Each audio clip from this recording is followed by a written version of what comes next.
Tsi pour accompagner les sauts des Allemands. Tiens, Tsi, c'est le nom d'un nouveau podcast. Et même le podcast francophone de Swaski et Combiné Nordique. Chaque semaine, retrouvez résultats, analyses, statistiques et même des interviews passionnantes dans Tsi.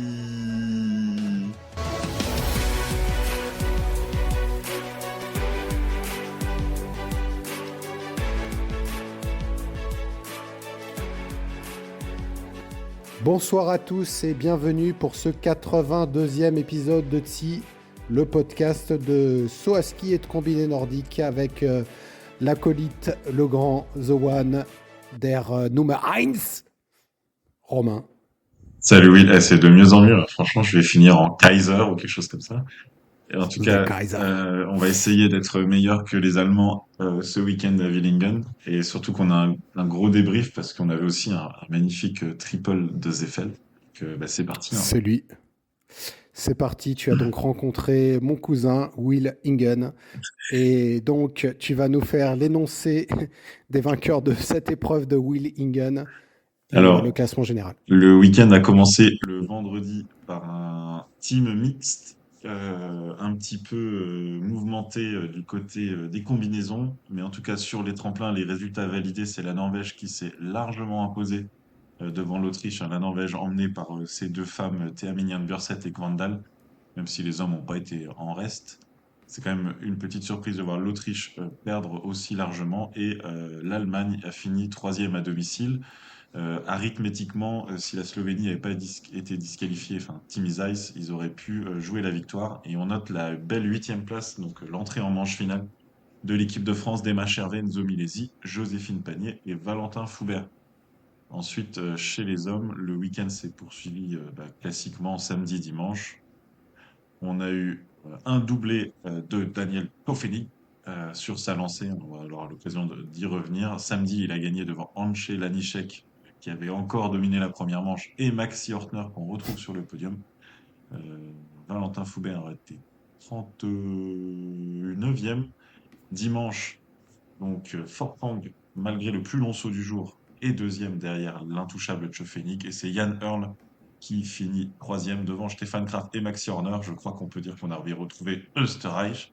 Et Valentin Foubert, pour quelques points, n'était pas rentré en manche finale. Au classement général de la Coupe du Monde, Daniel Tchofenig repart du week-end de Villingen avec 203 points. Il a doublé son avance sur Jan Earl. Le troisième, maintenant, c'est Stefan Kraft à 450 points. Autant dire à un monde d'écart.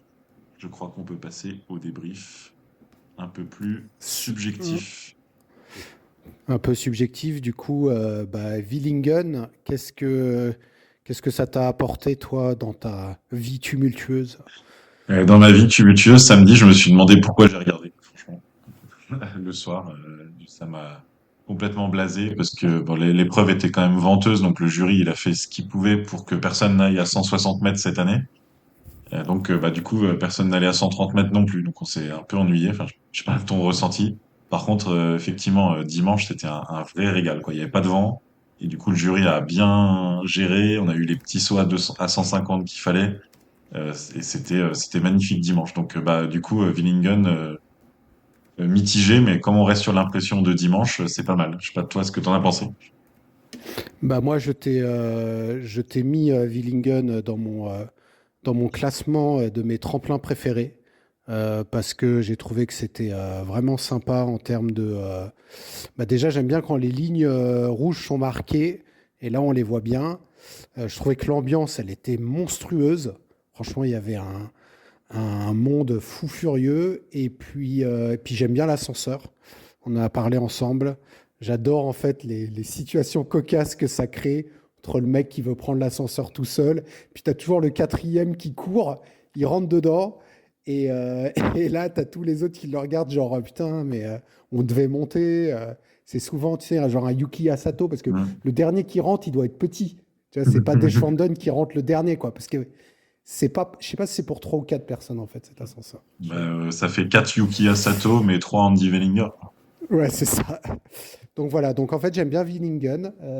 Mais c'est bizarre, en fait, à chaque fois, je redécouvre le tremplin. Et puis, comme c'est le plus grand des petits, enfin, le plus Ouais, c'est ça, le plus grand des grands, ou je sais plus Le plus comment on grand dit. des grands, le plus Euh, grand des grands. Ouais. Plus grand des grands. Et globalement, sur le niveau, bah, je te rejoins. Moi, samedi, ça m'a pas trop gêné. C'était un peu une loterie. Après, on n'en avait pas eu de l'année. Donc, tu vois, c'était pas non plus genre j'en ai marre, machin. Mais dimanche, c'était vraiment très, très bien. Et c'est là où tu vois qu'un Willingen avec tous les meilleurs qui sautent bien, ça peut être top. Parce que là, il y a eu une bonne partie de samedi où les meilleurs ont pris des bosses et c'était pas équitable, quoi. Oui, c'est ça. Et Voilà. puis, enfin, c'est surtout les distances, tu vois. Samedi, Forfang, donc le point K est à 130 mètres. Forfang, il fait 134,5 et 131, il est quatrième. C'est plus sur ça, Mm. tu vois. Yann Earl, il est sixième avec un 126 mètres. J'ai j'ai pas fait le coefficient de loterie, mais je pense que c'en était une raisonnable.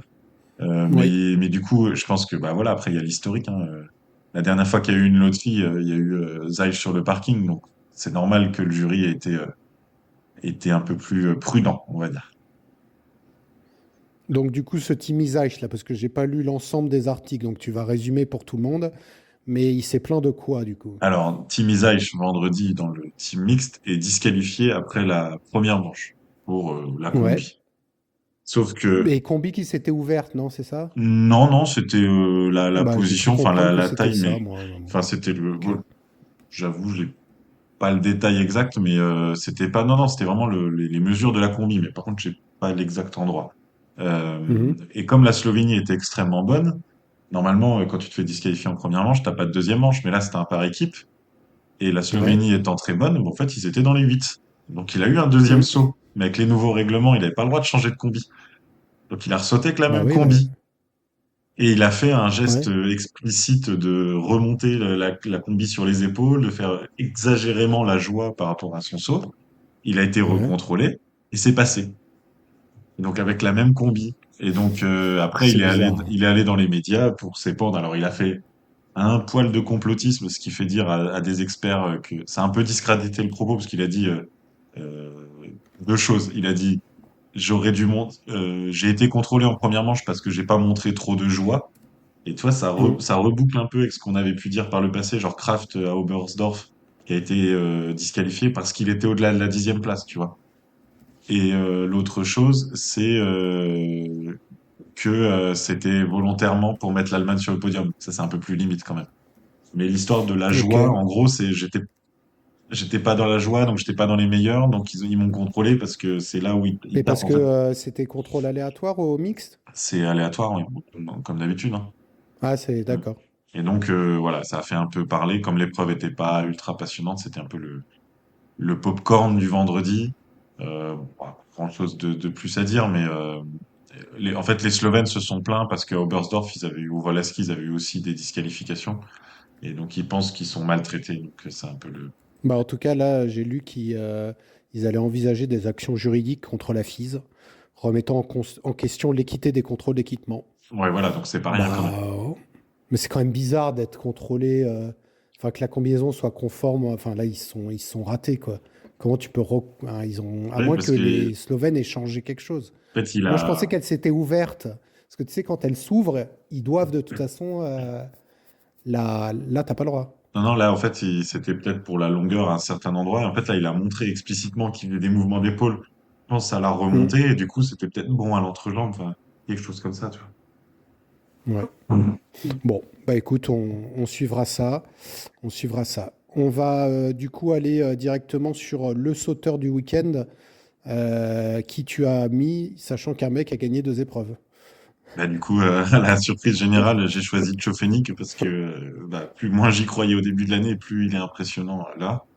Et Alors attends, juste c'est ça combientième? Un, 2, 3, 4, 5 et 6, hein. Ou 6 et 7. 6 et 7 alors qu'il n'avait pas gagné avant Ouais, le début de la saison en Coupe du Monde.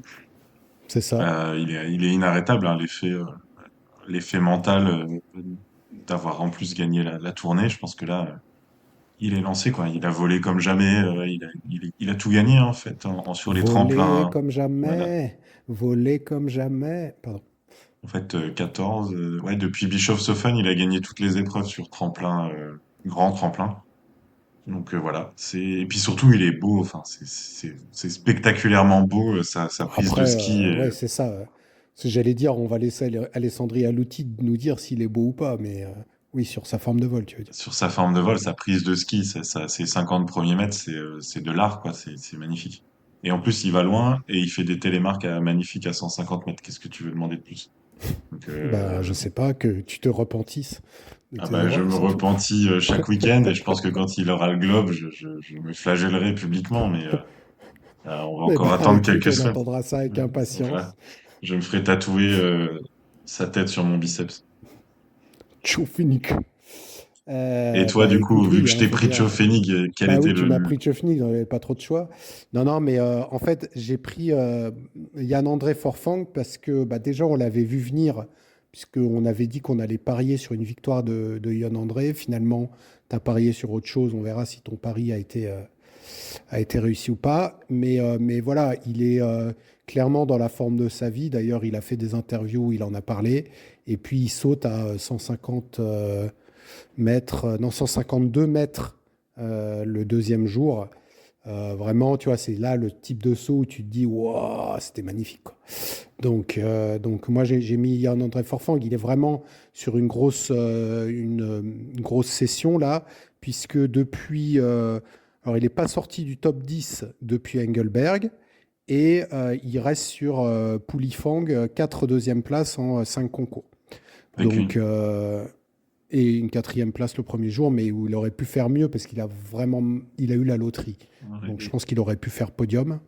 et avec une Euh, différence notable avec le week-end d'avant, Oberstdorf, c'est que là, il a fait deuxième dimanche avec le sourire parce que mm. Chofénig là était trop fort, on va dire. Il n'y a pas eu de suspense alors il Bah, tirait quand même là. ça s'est joué à 5 points. Voilà. Ça fait 2 mètres, quoi. Ce qui est 5 points qui sont sur les notes, hein. Mais, Qui sont sur les mais notes, en ouais. même temps, Chofénig a sauté plus loin aussi. Donc, bon. Là, il y Mm. avait pas, là, il y avait quand même du sourire, et puis il gagne quand même l'épreuve collective. Donc, oui, un Par excellent contre, week-end. Tchofnig, il a fait un coach request qui lui a permis de faire 148 de la 11. Ça veut dire que si on réapplique les 2 mètres, il aurait fait 150. Ouais, donc en fait, mine de rien, en termes de mètres, il lui a mis qu'un mètre, quoi, Mmh. finalement. C'est vraiment sur la qualité de vol. Ouais, il a eu un 17,5 Forfang, il est quand même moins bien noté que Tcheuf, hein, qui a vraiment des bonnes notes. Ouais, bah, ouais, c'est ça, mais on en revient, on va pas le faire, moi, je vais pas me faire tous les week-ends, mais du coup, ouais, magnifique télémarque à 148. Bon, il est 1 mètre au-delà du HS, hein, c'est un saut exceptionnel. Au Mm. Forfang à 152, il y a eu un petit frisson en plus. Et en plus, il tente un beau télémarque. Alors, tu vois ses notes, hein, il a 17,5 à 18,5, avec des Bah 18. ouais, parce qu'il s'affaisse un Ça peu, en fait. fesse. Et Mm. allez, là, il perd pas à cause de ça. Mais t'imagines si 3 jours de suite, 3 épreuves de suite, il perdait parce qu'il était trop loin, ça va devenir fou, quoi. En tout cas, là, on a vraiment les deux sauteurs les plus en forme actuellement. Et puis, on s'est tous les deux partagé donc le saut de la période, puisque tu as mis ce saut de Forfang à 152 et moi, j'avais mis le premier saut de Tchofnig à 150. Là, les sauts du dimanche. Donc, clairement, c'est les deux qui ont étincelé. Mais est-ce que tu as d'autres sauteurs que tu as trouvé satisfaisants ou qui ont été un peu une surprise sur ce tremplin? Et ben, écoute, il a eu 3 sauteurs des États-Unis dans le top 20 samedi. C'était Mm. la première fois, je sais plus comment il a dit, le consultant allemand sur Eurosport Allemagne, dans l'histoire de l'humanité, je crois, il a écrit légèrement exagéré. Oui, donc, Ouais, c'est du... et avec le premier top 10 de Kevin Bickner, là, qui est en forme ces dernières semaines, avec Tate France, qui fait aussi top 10 dimanche. Il était 16e samedi. Et puis un Eric Belchaud qui revient peut-être avec l'approche et- d'aller à Lake Placid. Mais voilà, c'était assez... voilà, c'était fort quand même. Trois des États-Unis. T'imagines, le jour où on a 3 Français dans le top 20, parce que c'est une Bon, nation, une après, petite... c'était une loterie, hein. Mais Tate France, le lendemain, il fait 10e. Donc lui, on va dire, c'était mérité. Bickner, il fait 35, Ouais, mais mais bon, il saute mieux d'habitude. ouais, puis il est en forme en ce moment. Et puis, Ouais. Belchaud, je pense que lui, quoi qu'il fait non, il fait 21 ans, 21. clairement, Non, ils non, non. avaient. Et Ouais, puis il avait déjà ouais, fait non, des c'est bons clair. trucs à Willingen les saisons précédentes. Non, non, Mhm. c'est pas du tout. c'est pas la loterie, c'est la C'est loterie. mérité, quoi. Bah, je pense, ouais. Puis Bickner, voilà, il l'a fait son top 10. On l'a vu depuis Bischofshofen en grande forme. Donc, non, Mm. non, c'est sympa, quoi. Vraiment sympa. Sachant qu'on va à Lake Placid dans la foulée. Et toi, C'est du coup, clair. tu voulais relever qui? Alors moi, j'avais relevé le meilleur week-end de la saison de Halvor Egner Granerud. Il fait 11 et 9. C'est quand même pas mal. Il a même été quasiment à la bataille pour le Oui, il podium. était troisième samedi, ouais, de la Ouais, première manche. Ouais. voilà, donc j'y ai cru. Ensuite, j'ai mis Timi Zajc parce que, juste pour le principe que je. Enfin, voilà, j'ai mis Timi. Bon, c'est pas, c'est pas ses résultats forcément, mais je le trouve quand même en amélioration. Enfin, je veux dire, là, il est toujours aux alentours de entre 10 et 15. Ah bah, Tu sens qu'il va rentrer dans le top 10, quoi. il Il est y a moins plus, de trous qu'avant, je trouve. il est Mais plus bon. qu'à 40 points de la victoire, hein, c'est pas mal. Il n'est plus qu'à 40 points de la victoire. Après, c'est sûrement un tremplin qu'il adore. Et le troisième que j'ai mis, alors lui, par contre, il est monstrueux, c'est le Hortner, là. Mhm. Parce que à chaque fois, je pense qu'il va rater quelque chose. Et c'est quand même un mec qui a fait un seul trou. C'est une non-qualif en vol à ski. Donc, on ne savait pas trop ce qu'il valait. Et sinon, c'est 21e. Enfin, le mec, il est ultra régulier. Il fait 3 et 5, deuxième podium. Enfin, franchement, lui, il va faire top 10 de la saison et on l'attendait pas du tout, quoi. 149 mètres un dimanche en plus, hein. Ouais. C'était Et puis, magnifique. Ouais. tu verras au classement du style, il est ultra bien noté. Mhm. Vraiment bien noté, ce mec. Donc, j'ai pas vraiment regardé sa forme de vol, mais elle me chagrine. Enfin, je suis, je suis neutre, en fait, sur sa forme de vol. Mais il est très, très, très bien noté. Et Donc, voilà pour mes trois je chevaux. pense que l'award de la révélation de la saison, on va pas aller la chercher trop loin, à mon avis, à la fin de la saison. Bah, lui, ouais, ça va être dur de le. Alors, après les révélations, est-ce que dans tes déceptions, il Ah, y a c'est mon un moment là. sauteur C'est mon c'est le moment. moment de. J'ai fait un pronostic juste depuis le début de la saison. C'est maintenant. C'est vrai, Et j'avais c'est vrai. pronostiqué un petit peu provocateur qu'il n'y aurait pas d'Allemands dans le top 10 sur le week-end. Et il n'y a pas eu d'Allemands sur le top 10 sur le week-end. Et samedi, c'était assez catastrophique. C'était un tout petit peu mieux dimanche. Et ouais, j'étais devant mon écran à espérer que les Allemands sortent du top 10 pour mon pari. Wellinger, qui était 10e de la première manche, se rate un peu en deuxième manche et du coup fait 12e. Donc c'est le meilleur résultat Ah, allemand c'est du vrai, week-end c'est à vraiment domicile. mauvais à domicile, hein. Et le samedi, c'est quand même Franchement, Hoffmann 15e, quoi, le meilleur allemand. Wellinger 17e, et Paschke 27 et dimanche, c'est en Wellinger plus, 12. Hoffman, il était 25e de la première manche, Ouais. hein. Wellinger 12, Raimund 15, et c'est tout. Genre, Paschke 31e, quoi. Donc, dans une Ouais, épreuve c'est, d'une grande régularité en termes de vent. Donc, Et Geiger, 33. ouais, Nul. bah, Dégueulasse. voilà, ouais, il est obligé de. Et du coup, aucun. Ouais. Geiger 44, 44 samedi, quoi. Enfin, c'est la cata, là. Les podcasts que j'écoute en allemand, c'est Ah, ils doivent pleurer, là. des bandas de. Mais parce que c'est dur, là, hein. Fou. Ouais, il y a des stats qui Il est en sortent. train de se faire, il va se faire doubler par tout le monde. Bah, arithmétiquement, il a pris tellement de points qu'il finira, on l'avait dit, il finira dans le top 10 sans trop de suspense. Il a Hmm. 875 points, il a encore 350 points d'avance sur le 10e, le 11e aussi. Euh, mais il est en train de marquer, là, les statisticiens polonais sur Twitter commencent à sortir des stats. Il est en train de rentrer dans l'histoire du plus gros écart de points entre avant Noël et après Noël. Ouais. C'est... Là, il est sur une fiche de stats inquiétante. Malheureusement, pas nouvelle pour lui. Et je crois qu'il a dit qu'il allait pas aller avec Plessis. Bon, Il va bah, se au moins, reposer. quitte à faire zéro, autant que ce soit fait avant, quoi. Et donc là, les Allemands maintenant Voilà, disent il fait bon bah 4. enfin, les championnats du monde, il y a un peu de temps pour s'entraîner avant, quoi, en gros. Mais Ouais, c'est au-delà dur, hein. de et à domicile, quoi, Villingen. Donc 30, t'as noté Ah non, mais l'ambiance. là, il n'y en a pas un pour rattraper l'autre, hein. Franchement, peut-être Raymond un tout petit peu, quoi. Fait Hmm. son meilleur résultat de la saison, quasiment. Il avait fait 14. Mais c'est pas génial. Le Hoffman, quand même. Hoffman, c'est son meilleur résultat. Ouais, c'est les tauliers qui sont en baisse, quoi. Euh, ouais. Et puis j'ai Hoffman, mis Kraft comme ça, mais on va pas faire long, mais il a pas l'étincelle depuis la tournée, mais voilà. non, là, c'est la déprime, hein. Mm. Voilà. Et Il a fait toi? 4 quand même le dimanche. Mais Ouais, bon, ouais, il vaut mieux, il vaut mieux. ouais. Moi, j'ai mis, moi, j'ai mis Hebok avant même d'annoncer sa fin de carrière. Moi, je pense qu'il t'a vu dans le Euh, conducteur. Il s'est c'est dit, ça y ça. est, C'est terminé. c'est fini, là, Il je ne rentre dans me... les déceptions de Will. Mon temps est fait, quoi. Mais non, mais en fait, je crois que la semaine dernière, j'avais dit que c'était une révélation avec ses 4 top 10 de suite. Et là, il fait 32e et 18. Donc, je suis déçu. Mm.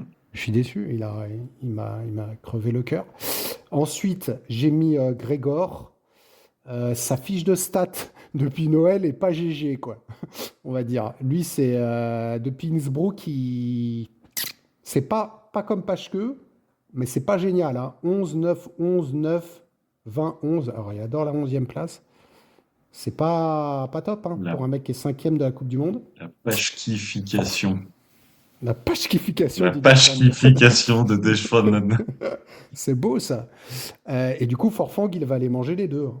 Ah, il y a des Il est chances, hein. 6e. Ouais, là, s'il continue. Puis Donc le j'ai mis ça. Volaski. Et alors j'ai mis un 3e, mais c'est dur parce qu'il ne mérite pas, mais je l'ai mis. C'est Schnichtol, parce que il a fait 40e et 42e Oh, pour un mec qui est 23e de la Coupe du Monde. C'est le double zéro qui m'a. Tu vois, j'ai regardé dans les top 30 de la Coupe du Monde et le double zéro, ça m'a. Mais Geiger aussi l'a fait, hein. Mais comme tu avais mis Deutschland, je te l'ai c'était un laissé. prix de groupe, moi, ouais. C'était un prix de groupe, Ouais, ouais. puis Mais Schnitzler, qui est un voleur en plus, normalement. Donc il est ouais, en censé. plus, tu vois. Mm, C'est ça, il mérite sa déception. ouais. On passe aux Français, il y en avait trois, Deux. Deux. deux, pardon. Les Qui deux qui s'est ont pété passé le les coude. qualifs, du coup. Ça, c'est la bonne nouvelle. Exact. Et deux résultats assez proches, mais un qui exprimait pas mal de joie et de satisfaction, c'est Enzo Milesi, là, dont 41e Ouais. place dimanche, et qui est vraiment satisfait voilà, de ses sauts avec des choses très consistantes. Donc bah, voilà, c'est sa première C'est son saison, meilleur résultat à carrière. ouais, en Coupe du Monde, et puis sa Magnifique. première saison en Coupe du Monde. Alors, Willingen, il devait connaître parce qu'il y a eu des COC, mais bon, c'est pertinent et c'est pas ric-rac, donc bah, c'est chouette. Et puis bah gratter, hein. Colin Mattel a pas arrêté de dire il construit de saut en saut et c'est pas mal comme ça, ouais. Et toi, Mm. du coup? Bah, j'avais mis Valou parce que tu avais déjà pris Milesi, mais là, 3-0 consécutifs, en foot, on vire l'entraîneur, hein. Non, mais là, c'est. Oh. Enfin voilà, il a eu ces 2-0 du vol et on s'était dit, bon, il découvre le vol. Non, il n'avait pas fait 0, il a fait Ah, 0 et 4 en ouais, voilà, vol. ouais. Voilà, et là, 2-0, c'est le premier week-end qui rate vraiment avec. C'est le seul, hein, c'est le premier où Hmm. il fait double zéro. Donc j'ai envie de te dire, c'est dommage parce que on l'avait vu là avec sa. C'est quand qu'il a fait son meilleur résultat? Ah, Zakopane, là, il fait 12. À Zakopane. On Hmm. s'était dit, bon, là, c'est bien. Donc je sais pas, il va peut-être faire un. Il va avec Placide et Sapporo? Oui, M'étonnerait, hein. il va avec Il fait Plessis. les deux. Ils annoncent Hmm. semaine par semaine, mais comme ils partent dans un grand tour du monde, ah, je pense que ça vaut le coup de le tenter quand même, une saison complète. Ouais, ouais. Mais voilà, donc je l'ai mis par défaut, mais c'est vrai qu'il y avait un écart entre Hmm. le Milesi personal best et Valou, quoi. Ouais, il manque Surtout un que peu de vol, hein, un tout petit peu de capacité de vol, Valou, là. tu as relayé son interview chez nos amis de Télémarquiem avec des réponses plutôt étayées C'est aux vrai. questions. Très laconique, mais Très très laconique, mais au moins il aura en typique répondu. Valentin, quoi.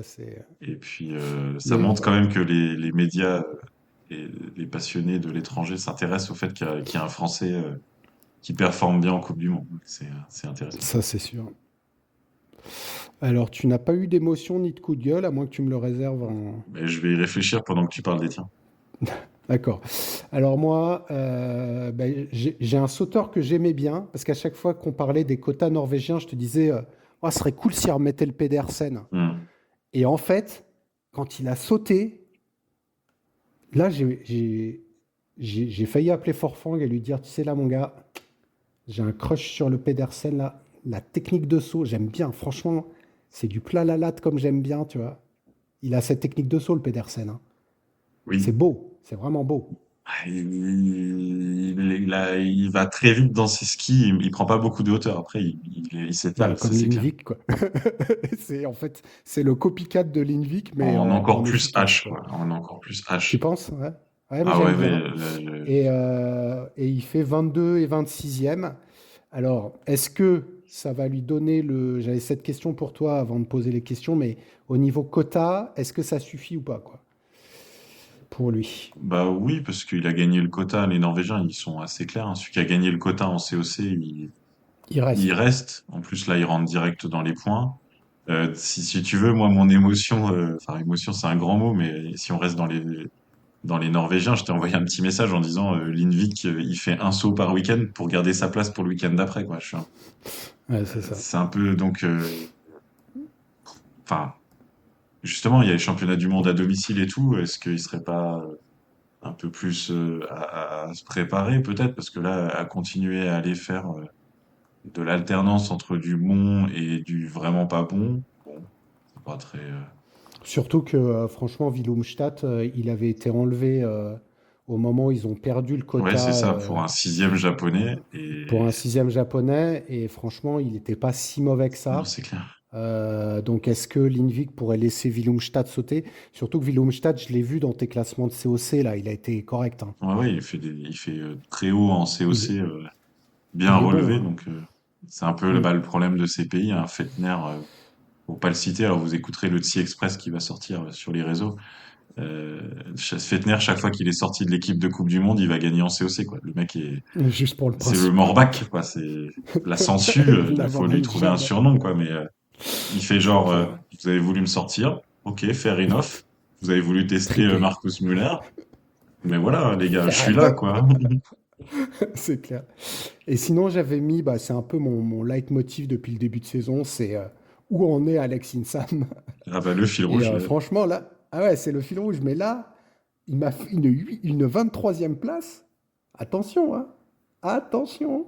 Hmm. Attention à lui pour la victoire. Attention, champion du monde italien. Les tifosi ont déjà les Et bah dans drapeaux. 1 an et 3 jours, les Jeux Olympiques commencent. Moi, je pense que Et ben voilà, il est sur une Alex lancée là. Insam. Ouais. En fait, c'est ça, c'est qu'en fait, il est bon qu'après Dazzo, il attend de le montrer, quoi. Mais il attend Bon, qu'il y ait un voilà. En tout tremplin cas, surtout. très bon, très bien parce que c'est sa meilleure performance de l'année. Et d'ailleurs, dans les meilleures performances, je les ai pas citées, mais il y a le Keishi qui a fait Ouais. sa meilleure performance le samedi, le Sakutaro Kobayashi, meilleure performance, Belcho, Hoffman, Pedersen, qui d'autre a fait sa meilleure Yuki performance? Asato Rocco qui Black, revient depuis 2 ans. Hein. Yuki Asato, il était le absent Yukiya. depuis 2 ans. Ouais. Ouais, alors lui, c'est le dimanche, mais oui, Ouais. c'est ça. Rocco Black. Yukiya, ouais, ouais, Rocco Black, le Qui... Keishi. Qui d'autre m'a mis des points? 29 points, Lovrokos. Eh, Hmm. ça, c'est bien. David Kubaski aussi. C'est bien les loteries, quoi. C'est bien les loteries, on redécouvre des Non, mecs. il était bon. En plus, il était bien, Kubaski. Ouais, C'est je une rigole, provocation ouais, parce c'est que, bon. non, non, mais c'est parce que dimanche, il fait 22e et mine de rien, en termes de forme de vol, c'était vraiment pas mal. D'ailleurs, ça a été signalé Mm. aussi, par Colin Mattel. Il y avait quelque chose. Il avait fait l'impasse à Oberstdorf et c'est plutôt pas mal. Mais par contre, je comprends pas ce que fait Camille, hein. Bon, il n'a pas été bon la semaine dernière, mais là, il vient pas, quoi. Ouais, ouais. Ça parle pas mal Ouais. en Pologne parce que comme il est sorti de l'équipe nationale, ça dit un Mm. peu même qu'il a un peu utilisé son joker. En gros, avant, il pouvait dire c'est l'encadrement qui me convient pas ou des choses comme ça. Là, là, il a choisi son staff, il le paye lui-même et bah, ça le fait pas trop non plus. Donc, ok. Après, tu vois, à Zakopane, c'est Joua qui n'est pas venu. C'est Kubaski qui n'est pas venu à Oberstdorf et c'est Stork qui n'est pas venu à Vidlingen. Ils se sont mis les trois un week-end en pause Mm. Ouais, pour permettre à Jakub Volny de garder son quota. Donc voilà pour les quotas. On va passer aux grandes questions et la question que tout le monde se pose, est-ce que c'est gagné? Est-ce que c'est fait? oui. Qu'est-ce que tu en penses, toi? Est-ce que Tchofénik va à Pour, 23 ans soulever son premier globe? pour moi, vu que Kraft n'est plus dedans, C'est fait parce que je vois pas Earl. Je t'ai déjà dit que Earl ne gagnerait pas. Hmm. Donc c'est pas Earl qui va aller chercher 200 points sur 10 épreuves, sachant que en vol, ça valait quoi en vol? Tchofnik, c'est meilleur que Earl, non? C'était bien, ouais, c'était pas mal. C'était bien, ouais. Ouais, ouais. Non, c'est fini. C'est fini parce D'ailleurs, il que faudrait regarder si 1346 points après 19, ça fait une moyenne de je sais pas combien. C'est pas déjà beaucoup 60, trop, en hein, fait. ouais, Hmm. Ça doit être le pace. c'est pas mal, ouais. C'est un bon rythme. Il reste 4 vols à ski, donc il devrait peut-être quand même perdre un peu en points. Mais 450, comme tu dis, Kraft 450, c'est beaucoup trop. Parce Hmm. que il est plus là, Deschwanden il est plus là, Forfang on fire, mais 600 points, donc voilà. Derrière Ortner, Sundal, non, C'est fini. là je crois que c'est, C'est plié. ouais, c'est dommage, hein. Ça avait bien commencé, hein. Même à la sortie de la tournée, il y avait que quelques points d'écart avec Earl. Pourquoi c'est dommage? C'est bien. Bah, le Il a gagné, suspense, qu'est-ce que je te non, dis? mais bien sûr, c'est pas contre lui, c'est plus pour le suspense, en fait. Ouais, mais bon. Un petit suspense. Alors, il va Puis, rester un suspense pour le globe de vol, puis bah, les championnats du et monde. puis les championnats du monde, ouais, c'est ça qui va être sympa. Mm. Deuxième question. Alors, il y a une épreuve, donc en plus de Lake Placid et Sapporo, il y a les championnats du monde junior à Lake Placid. Donc, tu m'as dit cet après-midi que c'était ouvert au 2005, et donc on voulait un peu se demander qui allait gagner, en tout cas qui étaient les forces en présence pour ce championnat du monde junior. Bah oui, parce que du coup, ça va être en prime time sur YouTube, certainement. Donc, ça va nous occuper une petite semaine de février.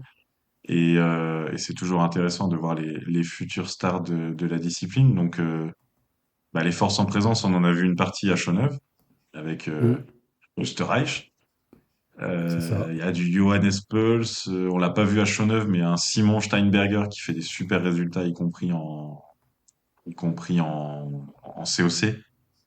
Et Mhm. puis en Coupe du Monde, il y en a un qui sera à domicile et qui fait des top 10 en Coupe du Monde, c'est Tate France. Donc Ted Friends, c'est ton favori. Allez, je me mouille. Ouais, comme ça, je te laisse un autre. Allez, Tate Ah oui, France. non, tu mets Ted Friends. Euh, Moi, j'aime bien les jumeaux Steinberger. J'aime bien surtout le Simon, là. Le Simon, j'ai beaucoup d'espoir en lui. Mais je vais dire quand même que Stéphane Embacher, ça devrait être pour lui quand même, hein. Ça fait Mhm. long. C'est pas parce qu'il se foire en. Il est pas perdu, hein, pour le, Ah pour bah, le il était ski. pas là, hein, ce week-end, donc il a dû. Non, non, non, mais il se prépare. Oui, Il se voilà, c'est ça, prépare il se dur, prépare. C'était Stéphane. pas, non, c'était pas Ouais. négatif, du coup. Et tu vois, Après, j'aime ouais. bien Félix Strunz aussi. J'aime bien Félix Strunz. J'aime bien le Ziga Yankar. Bah, Niki Mais je Hummel, vais hein. dire, alors, podium, je vais dire Embacher, Simon Burski. Non, pardon. Embacher, France, c'est sûr. Enfin, franchement, Embacher, France, Simon Steinberger.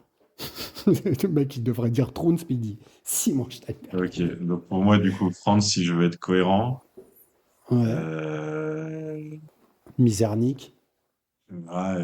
Amielowski, non, après, je vais Amieux que mettre, Lelix. ton Hummel, comme ça, s'il fait un podium, tu t'en vas. Non, non, non, mais pas le Hummel. Non. Tu peux mettre Johannes. Ou Ziga Yankar. Allez, t'aimes bien Ziga Yankar. Oui, oui, ça, j'allais le mettre en 3. Mais Ziga. Ah, en 3, bah, mais Johannes Peuls ou Lucas Hagen. Ou Eh, Casper, nos parties. ouais, mais Selon les bon, parties. non, non, tu sais quoi, Non, mais Nicolaos, c'est sûr que non, hein. mais Je te pourquoi? le dis. Ah, Bah, mais tu sais, parce il y que a du vent, il y a du vent. il se fait taper par d'autres gars. Quoique, hein, non, bah mets-le. Donc, France, Hummel, Yankar. Et en plus, comme ça vous fait, n'oublions pas que maintenant, du coup, c'est les pronostics, c'est ceux qui auront le quota, qui auront un quota nominatif pour la saison prochaine. Donc ça a de l'enjeu. Bah, surtout pour l'Autriche, hein. Ouais. Si Parce que Ted l'Autriche, France, il l'aurait eu. mm, voilà, voilà. Et donc, on se projette au-delà de ces questions. Ah non, c'est mes stats. C'est la Bah rubrique. oui, eh oui. Ouais, attention, c'est la rubrique. Alors, malgré que la FIS m'a fait un sale coup en ne me mettant pas les résultats de la qualif, j'ai quand même réussi à m'en sortir. Je te propose donc le classement de style. Et donc, qui a gagné à Willingen? Qui avait ce style soyeux? On va Tchofénik. Alors, c'est bien Tchofnik, Mm, mm, mm. avec une moyenne de... 18,83. Non, 18,28. Ouf. Je te rappelle que je prends les notes qui sont enlevées. Hein. Ça, c'est ton erreur. Ouais. Erreur de débutant. Erreur de débutant. 18,28, il devance Hortner de 0,13. Tu vois, je te disais qu'Hortner était bien noté. Mm. Et Forfang 18,09 malgré les notes pas trop bonnes. Ouais. Et grâce à ça, tu te rappelles que Tchofnik et Kraft étaient très serrés. Et ben Tchofnik a pris la tête du classement de style avec 18,48 devant Kraft 18,44 qui lui, avec son 17,87 a perdu beaucoup de points. Troisième Willinger 18,21 qui aussi a perdu beaucoup de points. Quatrième Earl qui a perdu beaucoup de points. Et du coup, qui est égalité avec Earl à quatrième, c'est Hortner. Je pense qu'Hortner, il peut terminer sur le podium du style s'il continue. Ce qui serait énorme pour une première saison quand Ce on serait dit complètement fou. que les juges jugent un peu au pédigré, ça serait Ah énorme. ouais, non mais lui, ça veut dire, et je vais un peu mieux regarder ses sauts, parce que c'est monstrueux qu'il soit si haut alors qu'il est complètement inconnu. Que... Ouais, mais tu Enfin, sais, il était s'il se inconnu. prend pas la petite déduction de 0,5, genre pas de mouvement en l'air, hop, ça Mais il doit peut. bien télémarquer. Hein. Oui, ça. Alors, à savoir, Valou, tu penses, il est combientième du classement de style? Il est 17e. 19, t'es pas mauvais. Hein. Non, ben, Il t'as est vu comme il beaucoup mieux saute. que ça. Il n'y a pas de déduction en l'air, lui, pour le coup. Enfin, je sais pas, depuis le début de la saison, elle est encore à Willingen. Alors, ça l'a pas fait en distance parce qu'il y avait un petit problème de vol, on va dire. Il accélère pas suffisamment en l'air. Mais sa piste de ski, ses 50 premiers mètres, à chaque fois, je suis Mm. bluffé. On le voit apparaître à la caméra. Tu vois tu sais, une hirondelle au garde à vous, c'est une expression qu'il disait pour Aman à la Ouais. télé. Et surtout, la vitesse à laquelle il prend ses skis, et après, il n'y a plus aucun mouvement, c'est magnifique. Sur la vitesse, alors la victoire n'a pas, ce ne c'est pas les Suisses qui ont gagné, c'est Österreich avec 89,23, donc il commence à être vraiment rapide. Il devance les Allemands à 89,19, qui a 0,04, et les Américains 89,17. Donc une partie de leur performance, c'est cette vitesse dans le rail. Quatrième, la Suisse 89,14. Donc tu vois, on est tout le monde aux alentours de 89,20 et Norvège 88,99. Ouais, Ils ont donc, toujours un peu derrière. Hein. là, t'as C'est vraiment conscient. Hein. détecté quelque chose avec ça. Les Nourges. Après, je pourrais te faire l'analyse mec par mec, hein, mais bon. Hmm. Ensuite, sur les points K, points HS, là, on commence à créer le trou parce que comme il y a eu la loterie, c'est Tchofnik maintenant. Il a raté qu'un seul point, qu'un seul de ses sauts depuis le début de l'année au point K. Il faudra Incroyable. que tu me trouves lequel. Il en a fait 54 sur 55. Donc, au total, on est sur l'ensemble des mecs à 60% des sauts au point K et 3% au HS Ouais, c'est pas énorme. depuis le début de l'année. Ah, depuis le Voilà. début du Et mai. Ouais. Hmm. ouais, depuis le début. Et Ok. genre un Foubert, il est pile à 60. Il a fait pile 60% de ses sauts au point K comme Nakamura. Et donc en tête, on a Tchofnik 98%, devant Earl 95%, Forfang 94%, Danisek 94%, Deschwanden 93%. Bon, en gros, c'est le classement de la Coupe du Monde. Quoi. Par contre, au point HS, c'est largement Earl qui est en tête avec 24% de ses sauts au point HS, près d'un saut sur 4 au point HS pour Earl. C'est C'est énorme. beaucoup. Hein. Ouais, c'est beaucoup. Après, il y a Sans. toujours Pachke, mais qui avance plus. Donc Earl, 95% au point K, 24% au point HS. Il a Deuxième donc de le la Coupe rating le du plus Monde. Ouais. élevé. Hein. Très belle saison. Sur les compensations, ils sont tous aux alentours de 7 depuis le début de l'année, mais à Willingen, de façon générale, on était pour les meilleurs. Il y a eu de tout. Hein. Il y a eu des mecs qui ont eu du vent de face, il y a eu des mecs qui ont eu du vent de dos. C'était pas régulier. Là. Mais en tout cas, les Loterie. meilleurs, c'était Tchofnik, il a eu 5,50, Earl 3,60, Forfang 4. Kraft 5,60. Et je sais plus qui est le dernier. Bon, c'est ça les meilleurs. Putain, il y en a un qui a eu 9. C'est Pashke. Oh, les conditions de merde. Ouais, pas de Il a chance. eu plus 9. Ah, mais de loin en plus.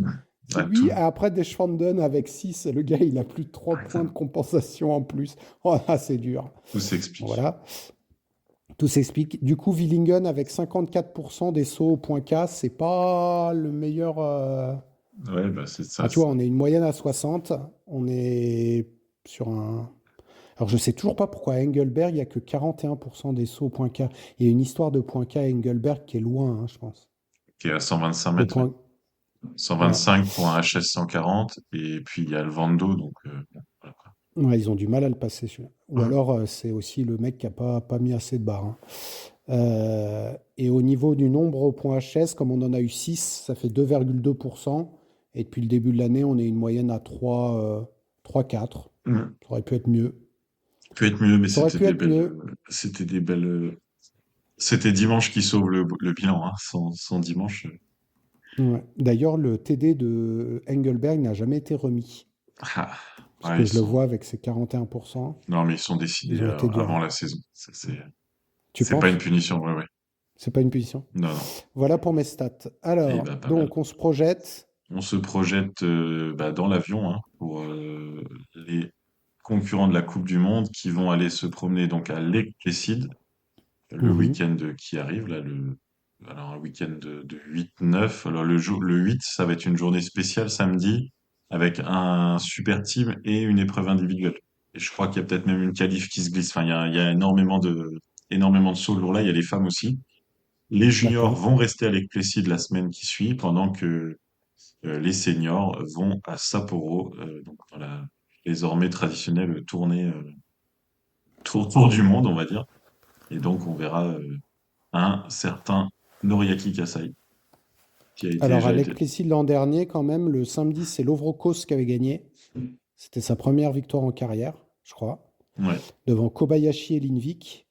Et le mardi, c'était Kraft avec une deuxième place pour Kos et Raymond, égalité. c'est ça, ouais. Donc, Et il va faire froid Lovrokos, pour l'instant. il va faire froid. Il va faire froid, et Lovrokos, voilà. Et Lovrokos, on a compris. Donc, ton pronostic enfin, allez, un petit pronostic pour la Lovrokos. personne,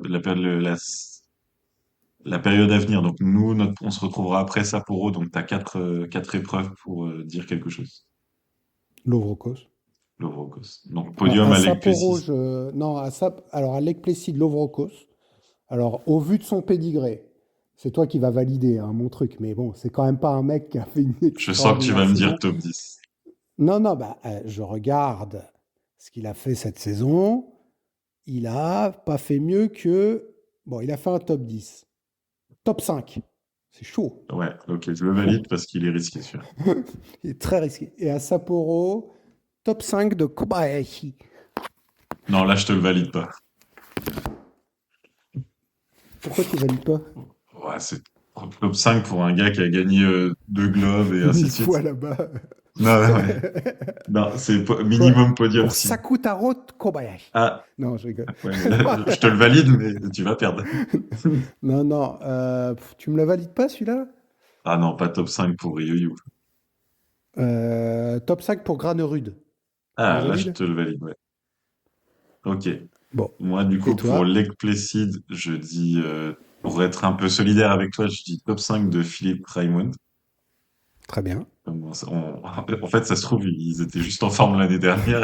Ouais, c'est ça. Ils vont être, Mais là, Raimond, il est montant.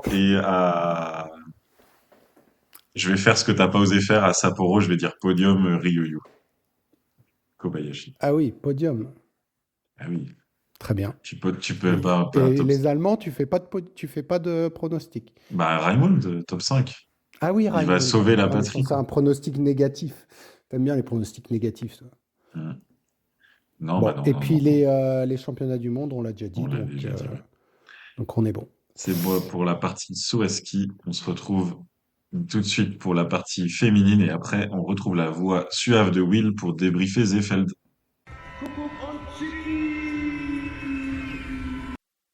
Villingen, chez les femmes, c'était court mais intense, puisqu'il n'y avait qu'une seule épreuve individuelle. Donc, le team mixte faisait office de première épreuve. Et ensuite, il y avait une seule épreuve le samedi sur ce magnifique Mühlenkopf-Schanze. Alors, le samedi, assez venteux comme chez les hommes, mais là, avec plutôt beaucoup de vent de face. Ce qui a obligé quand même, avouons le jury, quand même à faire attention et c'est tout à fait normal. Mais par contre, ça a permis de voir quand même pas mal de sauts au-delà des 140 mètres et même un saut à 147 mètres, un saut au HS. Alors, il y a eu des sauts à 150 mètres les années précédentes sur ce Mühlenkopf-Schanze, donc c'est pas oufissime, mais c'était quand même pas trop mal. On va pas, voilà, on va pas ergoter ce coup-ci. Et la vainqueur était vraiment au-dessus du lot, hein, Erin Maria Kvandal, euh, 17 points, 16 points d'avance sur la deuxième, Anna Odinström, sa coéquipière. Et donc la troisième, Jacqueline Seid-Fritzberger, c'est elle hein, qui fait les 147 mètres. La quatrième place pour Thea Minian Burset. Et il faut avouer que après le team mixte, moi je voyais bien Burset être la favorite du jour. Elle avait fait notamment 145 mètres en première manche. Un style de saut qui allait bien sur ce tremplin. Il y avait peut-être moyen pour elle de faire le podium et voire même jouer la victoire. Mais là, Kvandal était vraiment intouchable, hein. Kvandal, quand elle saute comme ça, qu'elle prend ses skis comme ça, après derrière, elle déroule en l'air, elle se pose correctement, sans plus quand même, hein. C'était pas oufissime. Voilà, net et sans bavure, grande Kvandal à Villingen. Moi, j'avais noté quand même voilà, la force collective de la Norvège, puisque la Midtskogen, la jeune, hein, elle est née en 2007, hein, qui revient dans l'équipe après avoir été un peu au repos et qui du coup tout de suite revient dans le top 10. Donc côté championnat du monde junior, ça s'annonce pas trop mal. Et puis voilà, c'était ça un peu. J'ai pas mis de sauteuse à la période, mais j'ai mis la Norvège, hein, malgré la blessure de Silje Opseth qui a annoncé aujourd'hui qu'elle allait devoir se faire opérer, donc ça va durer un peu plus longtemps que prévu. Grosse forme de la Norvège avant leur championnat du monde.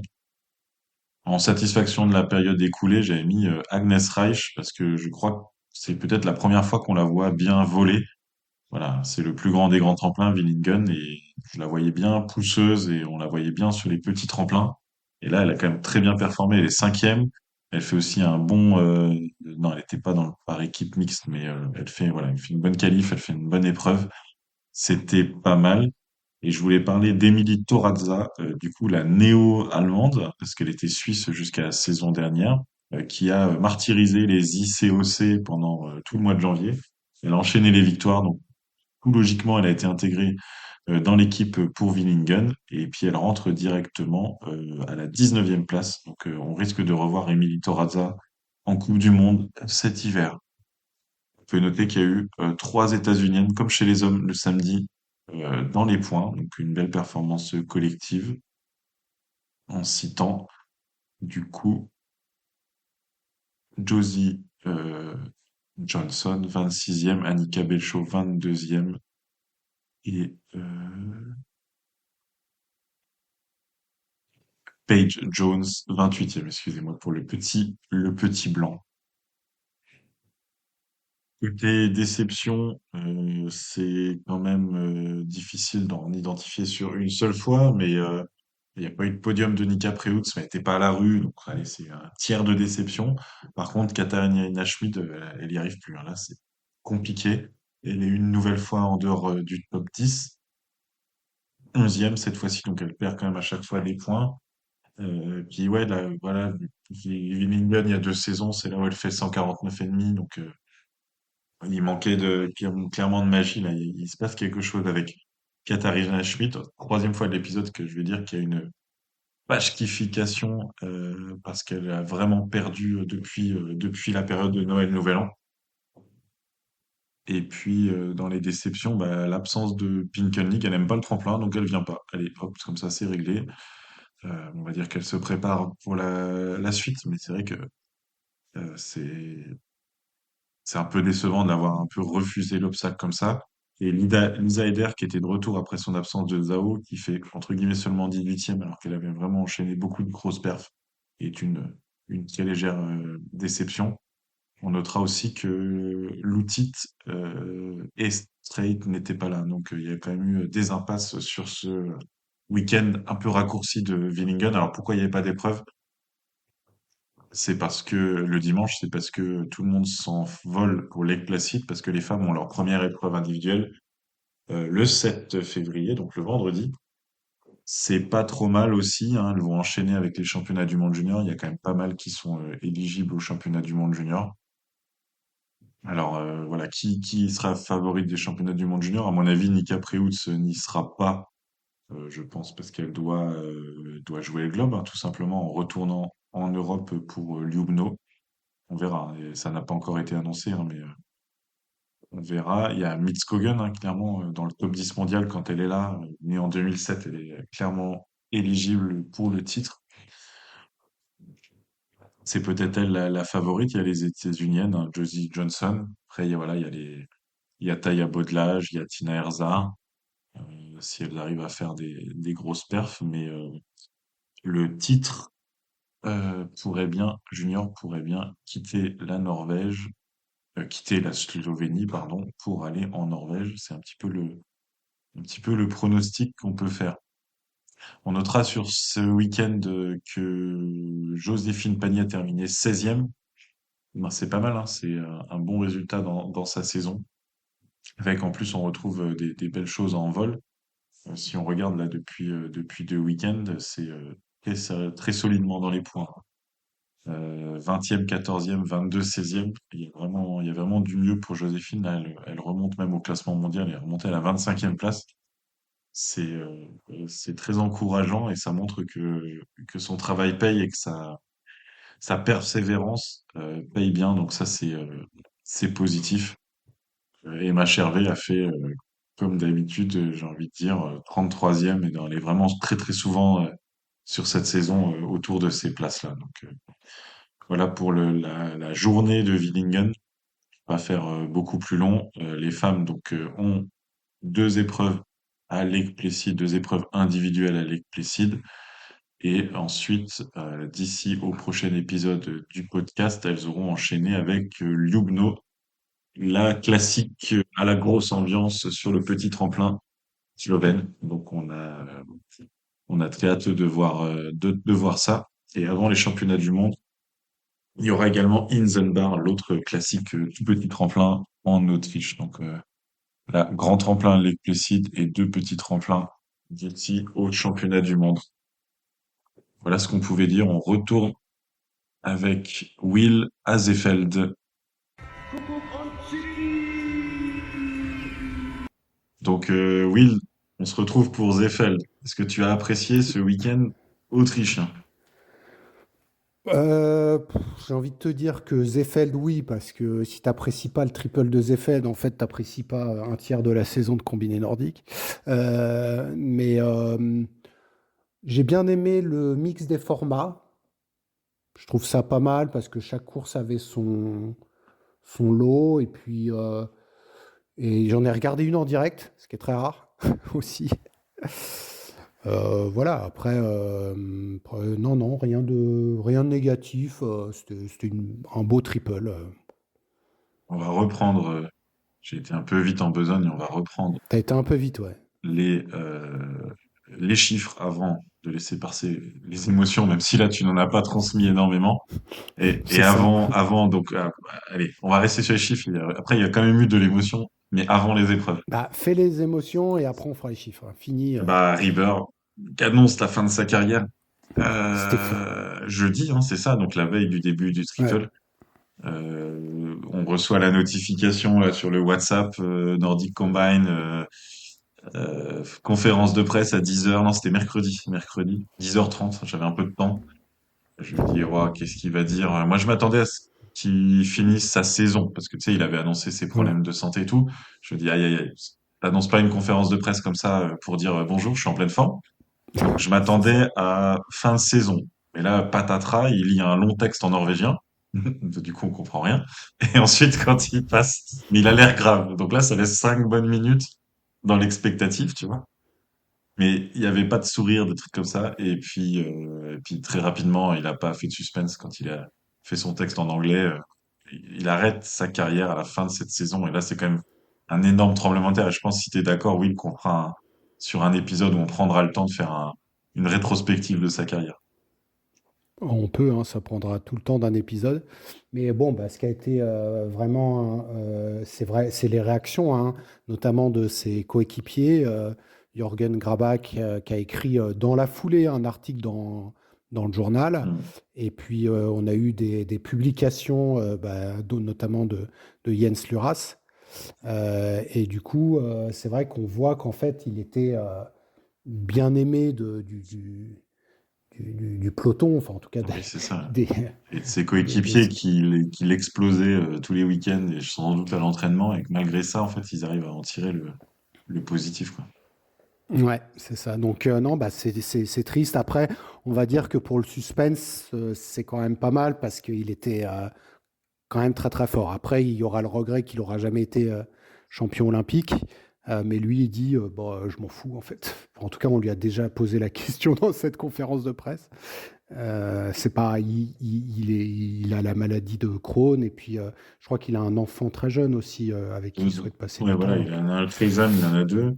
Et c'est la maladie de Crohn qui a tout précipité hein, cette année. mm, Ça, c'est des problèmes digestifs. En gros, quand tu manges, tu sais pas si tu vas le garder ou non, hein. Enfin, on ne rentre pas dans les mm. détails, mais pour Mais s'entraîner dis à un donc, ça se sport. voit pas dans sa performance, hein, Ah parce bah, qu'il les a torchés encore, hein. mm, Mais bon. ouais, mais bon, voilà. Et c'est vrai que, comme tu dis, hein, le truc, il y aura un débat, on va le faire. Le débat est-il le plus grand de tous les temps? On le garde pour une autre jour. Mais en tout cas, il n'aura pas été champion olympique malgré tout ce qu'il a fait pour ce sport. Donc, c'est spécial. Et donc, il a concouru tout le week-end. Et il a Mm, plutôt bien concouru parce que sa première épreuve post-annonce de retraite, le vendredi, sur un format Mastart qu'il a gagné. Bon, Mastart, bah, il est resté avec les meilleurs. Je crois qu'il. Je me demande si. Oui, il gagne la course de fond. Bon, rien que ça, hein. Et il fait le meilleur saut. Qu'est-ce que tu veux faire contre ça? Ensuite, devant Johannes Lamparter et Jens Lurasov-Tobro, donc qui n'a pas réussi à faire l'écart sur le fond, mais qui a bien sauté.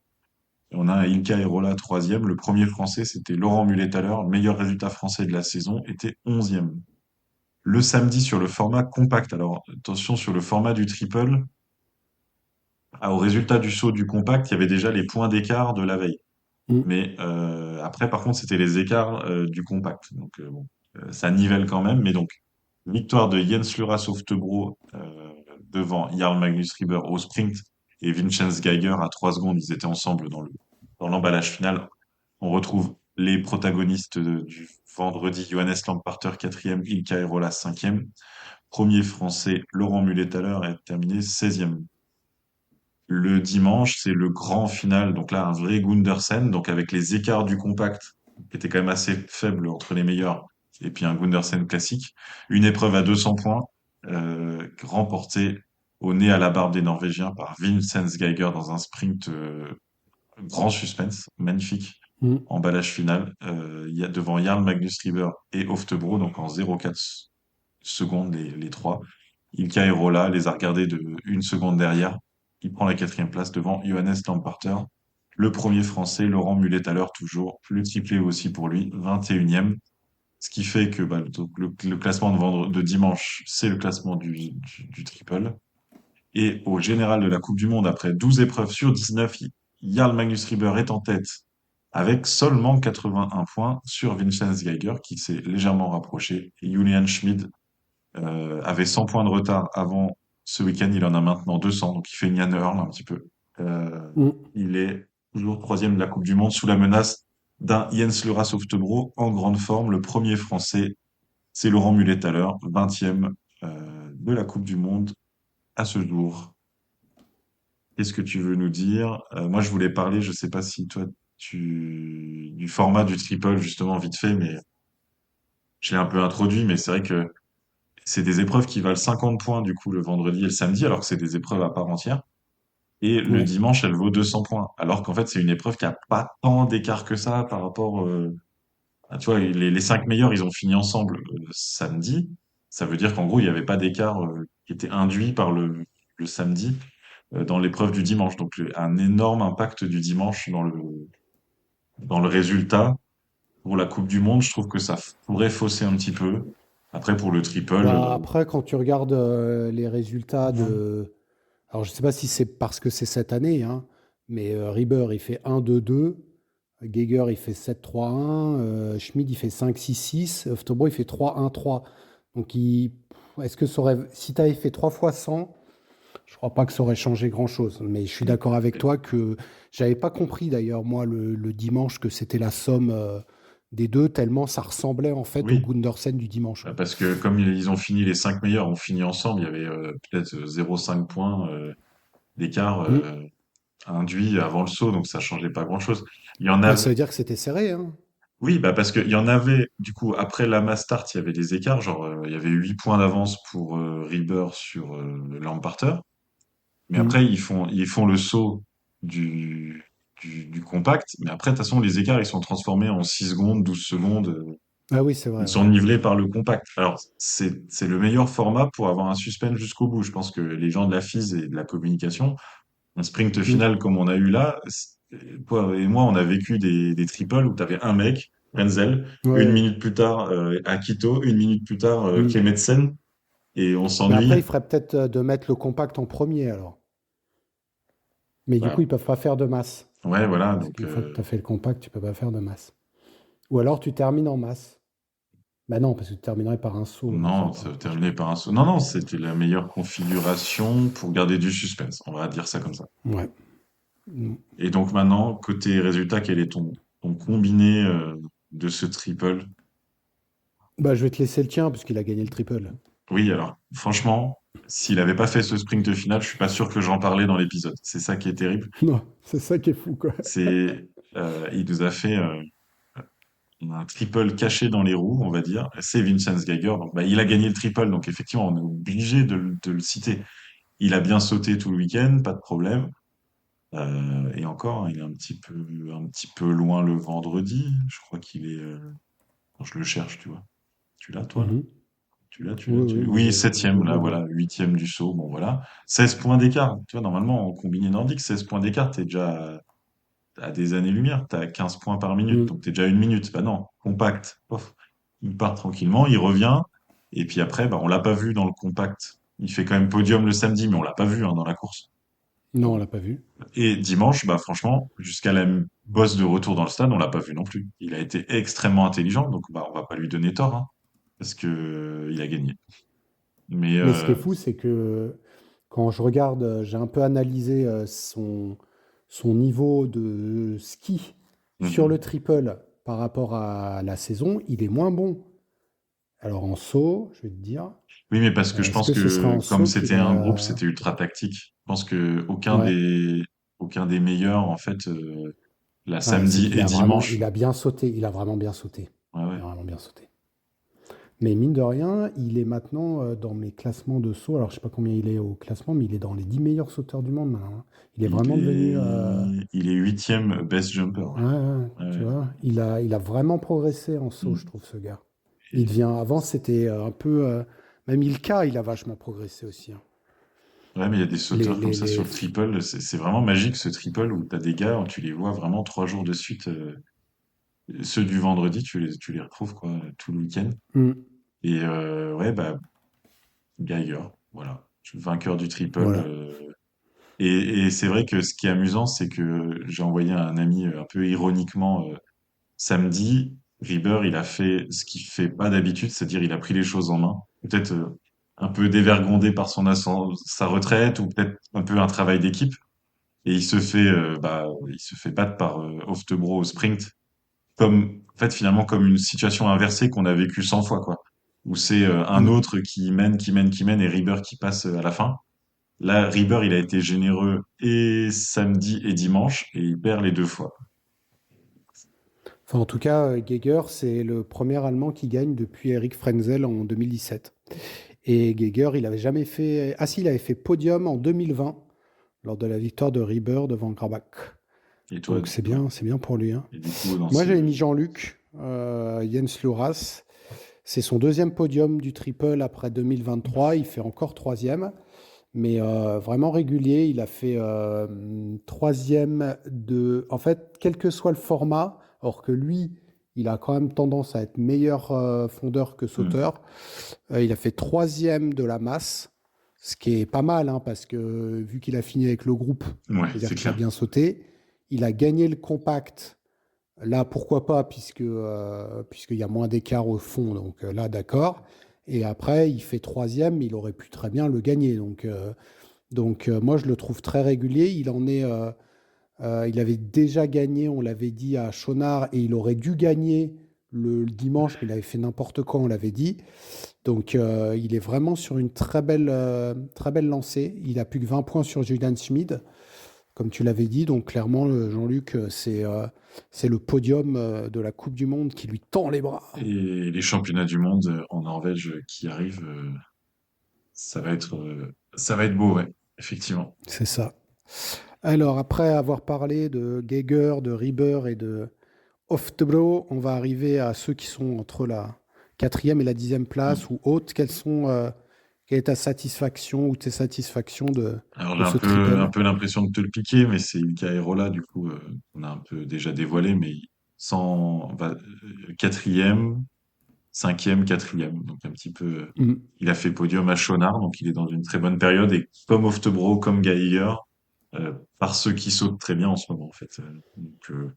Pas Bah, en beaucoup tout cas, poussé. lui, quand je l'ai vu sauter, je ne le reconnaissais pas, hein. Hmm. Alors, pareil, par contre, il est moins souverain sur les skis qu'avant parce que là, dans les groupes de 5, c'est lui qui lâchait le premier, hein. Ouais. Donc, est-ce que bah, il est un peu plus vieux que les autres, Hérola, je crois, hein. Ouais, je sais pas si tu te souviens, dans Euh, l'épisode de preview de la saison, quand je parlais de ouais, lui, j'ai dit, Erola, c'est vraiment le point d'interrogation. Il est capable d'être dans les trois meilleurs du saut ou dans les trois meilleurs du fond sur un week-end, mais c'est rarement les deux en même temps. ouais, non, mais c'est pas faux. Bah, Et, sinon, il écraserait tout le monde, hein. et c'est spécial, ouais, Euh, parce que du coup, là, ce week-end, c'était son week-end saut, mais comme il n'est pas devenu mauvais en fond, ben, ça jouait devant et c'est satisfaisant. Et toi, du coup, tu voulais féliciter qui? alors moi, j'ai félicité un. Attends, avant de féliciter, je voudrais juste voir que si Erola termine sixième, si c'est sa meilleure saison ever. Je sais pas quel est ton sentiment là-dessus. Et oui, il a fait. Alors, il a été un, 2, 3, 4, 5, déjà 6 fois dans les 10, mais il a jamais fait mieux que septième. Et Ouais, en putain. saut, Oh la il est vache. en ce moment 11e du classement du saut et son meilleure performance, c'est 16e. Il Mhm. s'est vachement amélioré et en fond, 6e, c'est son pire classement depuis 2016. Donc voilà, peut-être que c'est bien pour lui d'avoir remis un peu Mhm. du poids D'équilibre, sur en le fait. saut. Ouais, Ouais, c'est clair. d'équilibre. Donc je reviens sur les miens. Alors, moi je voulais féliciter Stéphane Rettenegger pour sa septième place. On avait dit les montants, il avait mal démarré la saison, on avait déjà dit à Chonard qu'on était satisfait. Il refait 6, 8, 7. Donc je suis content parce que c'est ce que tu avais dit, hein, qu'il avait été, je crois, malade ou un Mhm. peu blessé. Donc ça se voit, hein. Stéphane est de retour. J'avais mis Fabio Obermeier. Parce qu'en lui, je ne le connaissais pas bien, pas C'était du un tout. routinier de la COC, C'est un mais routinier de la COC et il fait 9e le dimanche. Il a toujours été dans la bataille dans le triple. Donc lui, franchement, autant de c'est fond, un ouais. peu sorti de nulle part, quoi. Samedi, ouais, samedi 9e et dimanche, il est 17e au total, mais il fait le deuxième temps de fond. Donc, ouais, grosse perf, ouais. Ouais. Il a 24 ans et c'est vrai que c'est un très bon fondeur, pas trop un bon sauteur. Et le dernier aussi, c'est Simon Tiller. Simon Tillier. Tiller. Mon ami de COC, Zim. toujours, du coup, merci, hein. On a Merci. toujours tes amis de COC. Alors lui, il a 29 ans. Ses résultats en Coupe du Monde des 3 dernières années, c'est 27e, 29e et 28e. Et il est 26e. Ce qui voudrait dire que s'il réussit la capacité en 4 saisons à faire 26, 27, 28, 29. Voilà, c'est Le quelque 4 chose à la que suite. le 4 à la suite. Mais là, s'il est parti comme ça, il va doubler Matteo et du coup, Mm, il va peut-être être 25e. Mais il est sur sa meilleure saison, le Zeman. Il a 29 ans, hein. mm. Donc là aussi, hein, on est. Voilà. Donc si tu vois, c'est des gens qu'on cite pas tout le temps. Et c'est Enfin, pour si, ça le que Stéphane. Ouais. Alors, tu as une grosse déception malgré le fait que j'ai cité deux de leurs représentants et que tu en as cité. Non, on n'en a pas cité. Donc, toi, Ah t'as oui, pas aimé une non, nation, mais t'es dur. T'es dur. Österreich. Mais Österreich. pourquoi? Mais en quoi? En Österreich. quel honneur? Bah, parce Mais qu'à pourquoi? à domicile, Mais on s'en pas de fout. podium final du triple. Lamparter qui court. Waouh. Je sais pas, enfin, quand t'es dans un groupe de fond, t'appelles Johannes Lamparter, t'as pas d'accélération, et t'as Oftebro, Geiger, et en plus t'as le plus grand de tous les temps, Rieber, dans ton groupe, et tu te dis, bah tiens, je vais faire 2 tours devant dans le final du triple. Et en Ah, plus, tiens, le pire, c'est qu'il lis ce avait... que j'ai mis lis ce que j'ai mis dans le coup de gueule. Ouais, voilà, alors du coup, je te laisserai développer, mais Non, non, non, ça vas-y, fait fais-le. partie Mais du coup, du... j'ai mis l'emparteur fait nimp le Non, dimanche. mais j'envoie des messages là à Yann, là, le passionné polonais au Reiter. Je dis, mais est-ce que je suis vraiment en train de voir ce que je vois? C'est pas possible. Moi, je suis un coach autrichien. Le soir, je dis, je te parle pas parce que si j'ouvre la bouche. Alors oui, ok, il a assuré son top 5. Le groupe de derrière n'est pas revenu. Il faut jouer des mind games. Le problème, c'est il est pas bon au sprint. Et il a pas Hmm. vraiment, alors, on rigole un peu, hein, on exagère parce que c'est un grand champion. Mais il a pas de punch pour lâcher, tu sais, dans une montée dévorante comme un Geiger peut le faire. Et il a pas le sprint d'un Rieber non plus. Donc, il est obligé de maintenir un tempo élevé. Il est bon pour ça. Sauf que Hmm. là, sur la piste de Seefeld, les conditions étaient parfaites, la neige était parfaite, ça glissait bien. Il ne pouvait pas les lâcher. C'était une équation insoluble pour lui, en fait. Donc, pas Mais de- je trouve qu'il saute moins bien. Et en plus, il sautait moins bien. Donc, peut-être que, tu vois, s'il était parti avec 30 secondes d'avance, peut-être qu'il l'aurait pas revu. Hmm. Donc voilà. Et Ouais, puis, bah, du moi, je coup, suis d'accord avec toi que c'est une déception, hein. bon, c'est sûr, ils sont 4 dans les 9, mais Stéphane Rettenegger, ok, il revient bien, mais l'année dernière, sur ce triple, il jouait le podium. Thomas Hmm. Rettenegger, il joue devant, il se fait tout de suite lâcher. Röhrl, un peu moins bon en saut, donc bah, du coup, lui, on sait que s'il n'est pas tout devant en saut. Voilà. Martin Fritz, il fait une très bonne perf à Schonard, là, il était un peu plus dans le rang. Voilà. Ok, Obermeier, J'aime bien mais... Rohr, là, un peu moins bon en saut. Le mec, il est deuxième du classement du saut. Ouais, mais là, il part neuvième dimanche du Gundersen, donc tu sais que pour lui, il jouera pas le podium. Oui, oui, par rapport à ça. Mais je pense Euh, que c'est ça, c'est qu'il y en a qui se sont renforcés en saut, là, ceux dont on a parlé, et c'est dur après pour les Rohr, les Fritz ou même le Thomas Rettenegger. En fait, ceux qui étaient très bons en saut, avant, ils avaient un peu de temps, c'est tout seul hum, devant, là, la Yamamoto, quoi, ou hum, la Thomas Portic. C'est le mec, tu le vois pendant 2 kilomètres tout seul, à super mal skier, et après se faire rattraper. Mais là, les mecs, ils sont déjà devant. Tu sais, hum. qu'est-ce que tu peux faire, quoi? Ah T'as oui, non. Oftebro, il part avec tout le monde. Bah, laisse tomber. Ça doit les déprimer, quoi. Hum. Ouais. Donc Je voilà, suis. non, mais Ouais. c'était plus... Non, mais t'as raison sur Horreur, le même Fritz, c'était moins bien. Ouais, ils se sont pas déchirés, quoi. Grider, il a eu la grippe, le pauvre.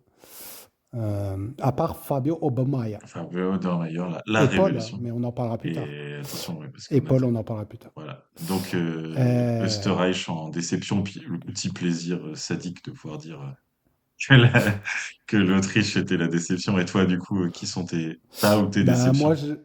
j'avais mis Julian Schmid, il fait sixième du triple. Pour un mec qui se battait jusque-là pour le globe, c'est une déception. Après, il fait une super saison. Par rapport à l'an dernier, c'est le jour et la nuit. Il retrouve à peu près le niveau qu'il avait il y a 2 saisons, quand il se battait pour le globe.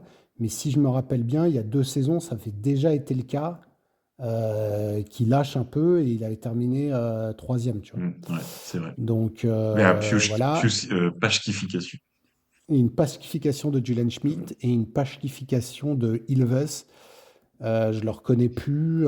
Il est en saut, je ne l'ai pas vu vraiment faire de bons sauts cette année. Il fait, je sais pas combienième, mais il a ultra régressé en saut. Par contre, il a progressé en fond. Donc, mais là, ça marche pas. Lui, il aurait dû faire l'inverse, en fait. Ouais. Mais après, Il a essayé de se rééquilibrer, mais ça lui va pas, en fait. Le ouais. casque ailé, c'est la malédiction du casque ailé. On verra. Il a l'année dernière, il fait un week-end de folie à domicile à Ah oui, c'est Wuttepe. vrai, Il t'as fait raison. Ouais. 2-2-4 et donc là, il va à domicile. Donc, est-ce que ça sera la rédemption d'Ilves avant d'aller au championnat du monde?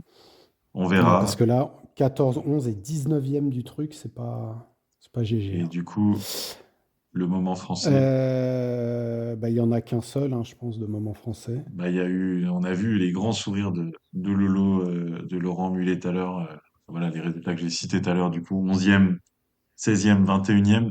Peut-être une pointe de déception, le dimanche parce que il aurait espéré être un peu plus devant, avec le saut, mais il a manqué un petit truc. Des bonnes performances en fond, donc ça, c'était intéressant. Après, derrière les autres Français, il y a au classement général, le deuxième Français, c'est Gaël Blondeau, qui est Du 28e, triple? qui est 28e Ouais. du triple, juste devant Mathéo Beau, un peu en retrait par rapport à ses attentes. Et Edgar Vallée qui Ouais, est mais dans. après, Matteo, il a fait sa meilleure performance depuis. Il avait fait 9e lors de la toute première étape, Mhm. mais depuis, avait pas fait mieux que 28e. Il fait 20e et 22e, et puis après 29, donc il est quand même. Ouais, c'est Pour vrai. moi, il Ouais, a fait un bon triple, même s'il n'est pas content, hein. ouais, c'est vrai, c'est vrai, c'est vrai. Et Edgar Vallée, 33e, c'est un peu ses classements depuis son arrivée Mm. dans le groupe Coupe du Monde.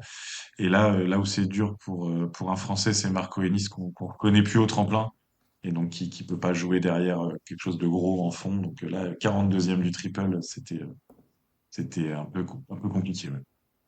Ouais. Ouais, c'était plus compliqué pour Marco. C'est sûr que si lui, le tremplin le lâche un peu, c'est plus trop sa tasse de thé. Et là, on voit qu'au classement des skieurs, il est en moyenne 29e. L'année dernière, il était 22e. Et il y a 2 ans, il était 16e. Donc, il a reculé de 13 places, alors qu'il n'a, entre guillemets, progressé que de 6 places en fond. Mm. Donc, il y a des mini-progressions en fond. Mais là, si, il perd un peu trop en saut, comme les Français de façon générale, hein. Matteo aussi, il a perdu en saut, notamment l'année dernière. On va passer. Donc, on avait parlé de mon moment subjectif qui est le même que toi, Désolé, je te l'ai Lamparter. chippé dans Non, l'émotion. mais tu as raison, hein, Lamparter, bah, il a fait nimp le dimanche. Et puis, on avait notre petit duel fratricide entre les deux jeunes qui nous a enthousiasmés. Et on a suivi ces deux hommes, Alors là, 10 ans de plus. on rentre dans l'instant geek de cet épisode, hein. Là, il va falloir vous accrocher. Mais nous avons le futur du combiné nordique qui est autrichien. Donc voilà, pour le pays décevant, heureusement, c'est pas du tout des déceptions. Toi, tu es team Paul Walcher. C'est ça. Là, on a parlé dans l'épisode précédent. Je suis team nouvellement converti Andreas Ferrer, parce que j'ai galère à prononcer son nom. 2008, hein, c'était sa première Coupe du Monde. Et ils ont régalé les deux. Vas-y, parle-nous-en. Bah, les deux nous ont régalé. Bon, moi, je vais parler de Paul, hein. Donc, Paul, il a 19 ans et avec des performances très bonnes, puisqu'il fait 30e total du triple. Il est 27e de la Coupe du Monde et il sort une 25e place lors du compact. 25e, c'est la troisième fois qu'il fait cette place. Il a fait 2 fois 23, donc il a un plafond de verre à la 23e. C'est un peu comme le cours des actions, là, tu sais. Tu sens que ça va taper le plafond, et puis après. Mais voilà, il est 27e de la Coupe du Monde. C'est plutôt, alors pour ceux qui ne le connaissent pas, hein, c'est plutôt un type sauteur qu'un type fondeur, mais il est tellement jeune que, on ne peut pas trop juger, mais il est 14e du classement de saut. Donc voilà, un jeune à suivre. Il a fait 49e de la Coupe du Monde l'an dernier.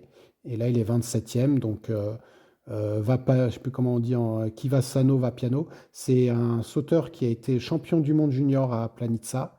Et il a gagné pas mal d'OPA et autres. Voilà.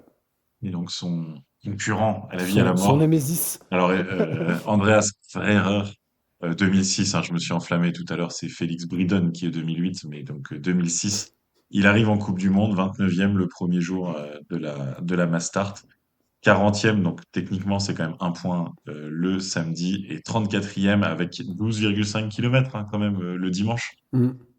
pour ce très très jeune homme, et de très bonne qualité de saut, hein. On a pu voir en début de manche des beaux sauts, donc bah, on va suivre parce que ils vont certainement être tous les deux au championnat du monde junior.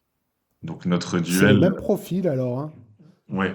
C'est Ah, exactement les mêmes profils, quoi. et Sauteur et fondeur en devenir. après, tu vois un mec qui a, ouais, je regarde les temps de fond, 40e temps de fond à 18 ans, bientôt 19. Bon, voilà, Qu'est-ce qu'il y a? Il met combien de temps? Il met 31. Attends, on va regarder sur 10 kilomètres parce que ça sera plus pertinent. Toc Toc Frère, il met 18-14. Ah non, c'était 7,5. 18-14. Il met que une minute de plus, une 10 de plus que Einar Lura Softbro, qui va vite. Mm. Ouais, une 15 de plus que Jens Lura Softbro à 18 ans. C'est pas mal, hein. C'est pas mal du tout. C'est pas mal. Là, moi, je l'ai le 10 km. Donc, Verheer, il a mis 26 minutes 10. Paul Walcher, il a mis 25,55. Donc, il y a 15 secondes d'écart. Et si je mets une minute de moins que Greffrer, il y a Loomis, Grader. Pourquoi il y a Grader? Je crois qu'il n'était pas là. Mais il a commencé. Il était là le Ah vendredi. non, c'est la masse, ça. C'était la Pardon, masse c'est la d'art, il a masse. commencé le vendredi. Ouais. Bon, en tout cas, ils sont bons et c'est tout. Et du coup, on Un risque point, c'est d'entendre tout. parler des Autrichiens qui nous sortent des jeunes à gogo parce que bon, quand même l'emparteur il est 2001, Rettenegger Stéphane il est 2002 donc c'est pas trop mal côté Il y a Gvame 2004 et il y a un Fischbacher que je connais pas aussi 2004 qui était là. Et Kovalinka, c'est mon pote ça. Oh putain, il y a un Lucas Bacher 2007 qui a fait le truc aussi. ouais, qui était à Chauneuf, hein. Et du Ouais. coup côté championnat du monde junior, bah, ça pourrait quand même bien se jouer entre deux, hein. Après Bah moi je dis Paul Walcher. il y Toi tu a dis ouais, Andreas Keffer. Ferrer, non mais je pense que Valcher est un peu favori, il fait toute la saison de Coupe du Monde. Après, Hmm. faut pas oublier Sommerfeld, l'allemand, Ah s'il est oui, encore là pour la catégorie. Et puis après, il y a ceux qu'on voit en Faisin. Il y a Senoner, par exemple. il y a Lubin Martin. Ouais, ça dépendra du saut. S'il arrive à faire un très très bon saut, il sera au rendez-vous, mais il va falloir sauter bien. Bah, en tout cas, ça va être bien sympa Mm. ce championnat du monde junior. De toute façon, c'est là où on voit les cadors de demain. Donc, aussi bien en saut qu'en combiné nordique, on vous en a parlé. Et ça va être très intéressant parce que c'est vraiment peut-être ceux qui vont gagner le globe l'année prochaine. Il y a un gars comme Richard Stenzel qui Mhm. devrait y être. Et qui Il y a était le sur le podium Grubel. du COD, hein. Le podium de Hmm. COC, hein, quand même, Stenzel en étant junior, hein. Ouais. Donc, Il y a Johannes Steiner, l'Autrichien qui sera là. Il y a le Hollandais qui sera là aussi. mm. À suivre en tout cas pour ça. On S'il y va a des, passer s'il y a des du liens coup à YouTube, je les notre autre partagerai. question. C'était le globe. Pour qui? Pourquoi? Ah oui, parce que 80 points seulement d'écart entre Rieber et Geiger. Hmm. Est-ce que Rieber, en plus, voilà, il y a l'annonce qu'il a faite, il y a les championnats du monde. Est-ce que, par exemple, il y a 4 épreuves après les championnats du monde. Imagine, t'es Rieber, tu fais les championnats du monde à domicile, tu gagnes 3 ou 4 médailles d'or. Et tu sais, on le connaît, ce Rieber, il est capable de dire, c'est bon, quoi, pourquoi j'irai à l'Arty? Je sais pas, à mon avis, il finira à Oslo. J'ai un petit feeling comme ça. Je ne sais pas pourquoi, mais D'accord. je pense qu'il finira à Oslo et qu'il ira pas à l'Arty, qui fera. Bah écoutez les gars, franchement, j'aime le combiné, mais est-ce que finir ma carrière à l'Arty un 22 mars C'est vrai. par un C'est espèce de vraiment. petite pluie par 2 degrés, est-ce que c'est une façon digne de finir ma carrière de GOAT? Du coup, moi je dis qu'il y a un petit doute pour le globe. Voilà. Bah, s'il va pas à l'Arty, ça peut jouer. Moi, après, je me dis que s'il y avait bien un moment où il était, où il pouvait se dire, bah non, là, je veux lâcher l'affaire, c'est pile après l'annonce et en fait, il a fait un très bon triple. Donc, j'ai envie de te dire que ça changera rien et voilà quoi. Du coup, est-ce qu'on militerait Donc, pas pour l'annulation pure et simple de l'Arty? on peut. Alors, il y a déjà pas beaucoup d'épreuves, donc j'ai envie de te dire non quoi. Bon, donc Mais Magnus, Jarl Magnus, si tu veux le globe, cette année, il n'est pas offert. Il y a un gros c'est ça. Geiger et donc il va falloir aller jusqu'au bout. C'est un peu la conclusion de ça. Voilà, et donc on se retrouvera nous en combiné, on a dit quand? Bah, Dario, Après OTP, hein. ouais, après OTP, donc il y Non? aura, si, après il y aura 2 semaines de pause avant les championnats du monde. Et donc on aura Mm. l'occasion avant les championnats du monde de débriefer le presque Oui, triple, parce voilà, qu'il y a 3 épreuves d'OTP. le triple d'OTP. Mm. Ben, je te remercie pour ce combiné masculin Et tu enchaînes.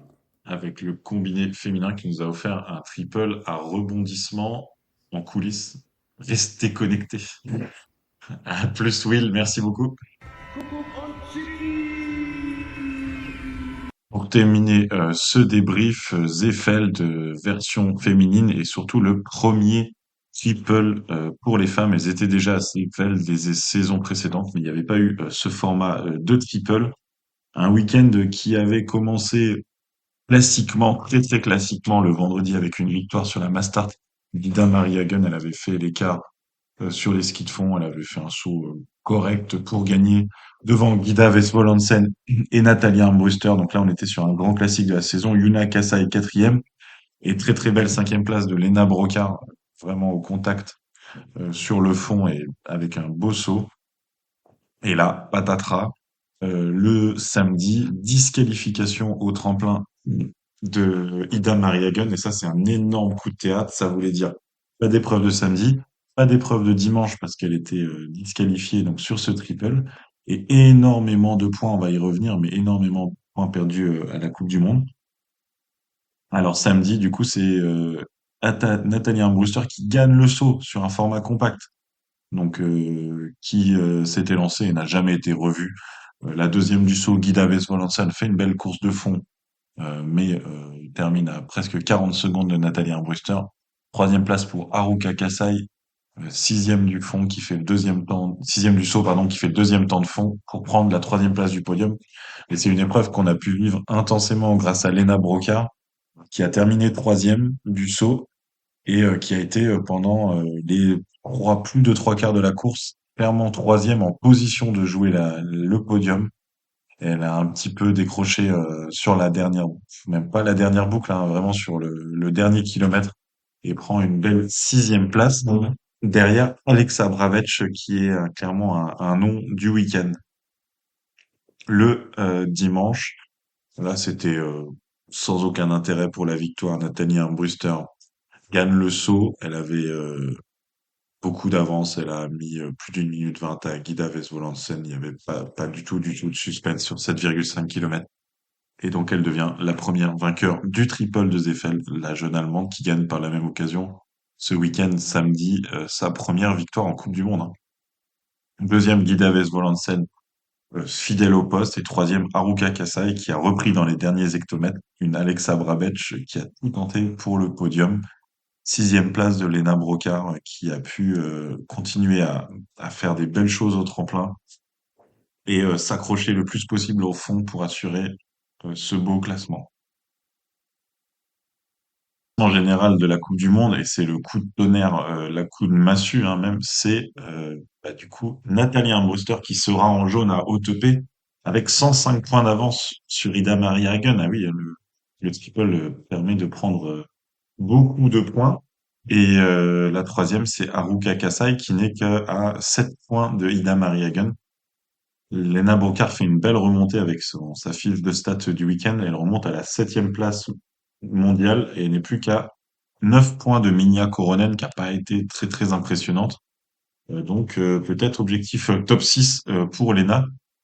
Revenons un peu là sur la disqualification de Ida Maria-Hagen. Donc elle a gagné les 7 premières épreuves de la saison, était à 11 victoires consécutives depuis la saison dernière. Et elle se fait disqualifier sur l'événement principal de la Coupe du Monde le samedi. Alors pour le coup, euh, comment dire, il y a certainement d'excellentes raisons de la disqualifier d'un point de vue réglementaire. Et c'est vrai que l'impact, plus que voilà, je ne discute pas du tout de la disqualification, je n'ai aucune information et le jury, enfin les contrôleurs font leur travail. Et c'est vrai que l'impact de cette disqualification me semble totalement disproportionné. Alors elle perd le triple, normal, elle est disqualifiée, elle n'est pas là. Mais là, elle perd du coup 250 points sur Nathalie Armbruster, alors qu'elle a gagné, elle est plus en tête de la Coupe du Monde, alors qu'elle a gagné toutes les épreuves de la Coupe du Monde. Et le classement maintenant de la Coupe du Monde depuis la saison dernière avec 100 points, 90, 80, fait que si Ida Maria-Hagen regagne les 5 épreuves restantes de la Coupe du Monde, mais que Nathalie Armbruster est sur le podium, même avec des troisièmes places, Nathalie Armbruster va gagner le globe. C'est-à-dire que Ida Maria-Hagen pourrait avoir gagné 12 des 14 épreuves et ne pas gagner le globe. C'est fortement possible. Il faut vraiment s'en rendre compte. Armbruster, à part la sixième place du début, elle est 2, 4, 2, 2, 4, 3. Et là, elle était 1-1 ce week-end, elle aurait pu être 2-2 éventuellement. Donc, Nathalie Armbruster, qu'elle fasse podium sur les 5 prochaines épreuves, c'est clairement de l'ordre du possible. Ça veut dire que si Ida Marie Egan ne gagne tout, elle n'a vraiment pas son destin entre les mains pour gagner le globe. Moi, je trouve ça dommage. Alors, ça va rajouter du suspense, un peu comme il y a quelques saisons, il y a 2 saisons, quand il y a eu un suspense Lamparter Rieber, parce que Rieber avait fait des impasses et donc du coup, jusqu'à la dernière épreuve, il y avait du suspense. Là, c'est une disqualification qui le décide.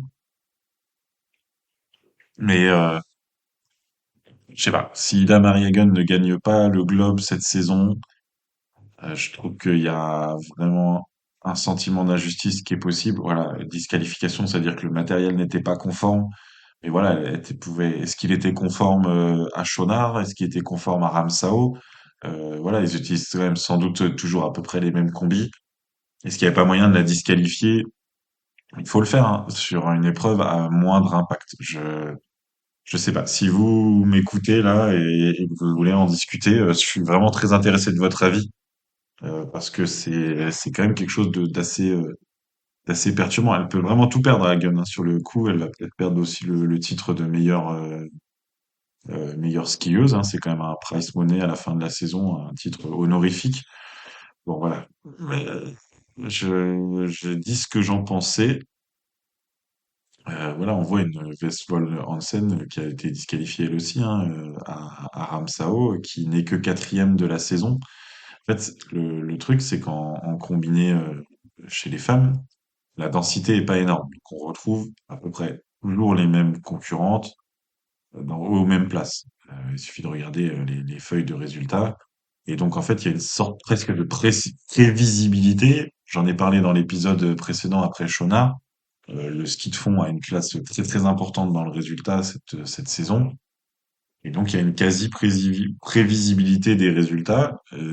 Du coup, le zéro, c'est monumentalement un énorme problème. Parce que voilà, chez les hommes, Jens Lura Softebro, il peut être vainqueur, mais il peut être 10e, 15e, 20e parfois.